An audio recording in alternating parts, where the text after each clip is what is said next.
The Seahawk. You've now written a novel, Hugh, called The Gun Seller, a very funny novel, publisher under a pseudonym. Why did you do that?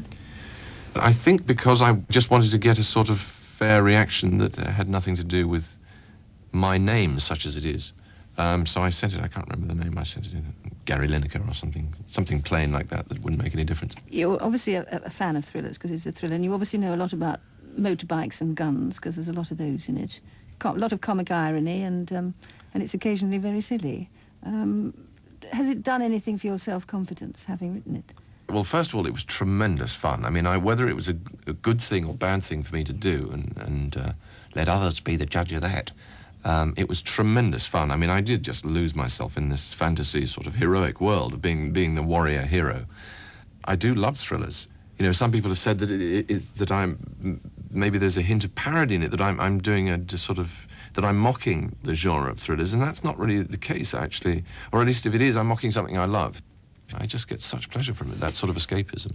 Thank God you get pleasure from something, I think, because you obviously agonise. That slipped out, yes. The whole thing comes tumbling down now, doesn't it? How does your family put up with you? Wife and 3 children. Well, how old are the children? They're 7, 5 and 2.5, and the half is very significant, of course. Of course. Yeah.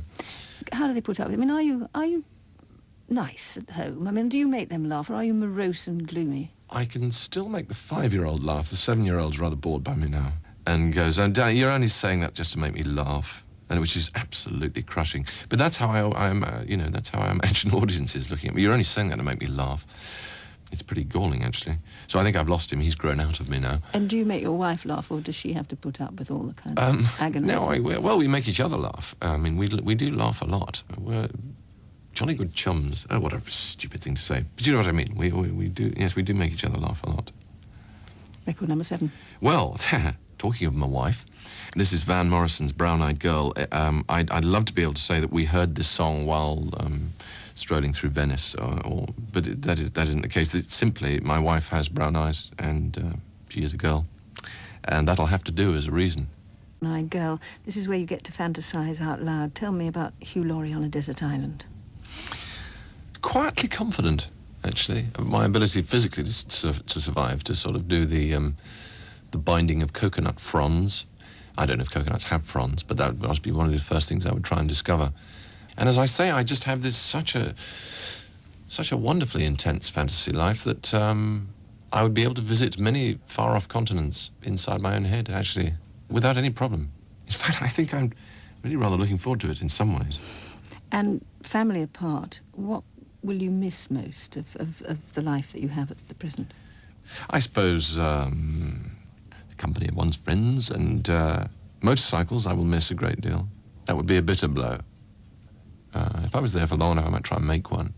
And I suppose musical instruments, actually, rather than the records, would be, a piano would be a wonderful thing to have, and to have the wherewithal. But then, of course, one can manufacture these things one way or another. Conch shells.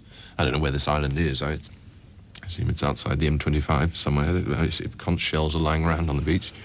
If there is a beach, maybe a car park. Last record. This is Dr. John, with a very, very sad record called Me Minus You Equals Loneliness. And why do you want that? Because I do enjoy sadness. I like a bit of a wallow. I'm very happy when I'm sad. John, and me minus you equals loneliness. Not good for morale, you think, on second? Well, maybe not. Maybe not. But then I think if you listen to the Eric Korngold straight afterwards, that would cheer you right back up again. And if you could only take one of them? I would have to take Brown Eyed Girl, I think. And failing that, I'd have to take the record called Brown Eyed Girl. And your book? I think I would like to learn Italian. The trouble is that, of course, all teach yourself Italian books boast about how quickly you can do it. But on a desert island, you'd want to, learn Italian incredibly slowly, if there is such a volume. I don't think any fiction would really bear that sort of repetition, but I'd love to learn Italian. And your luxury? Ideally, it would be the Savoy Hotel, but I have a feeling that would be...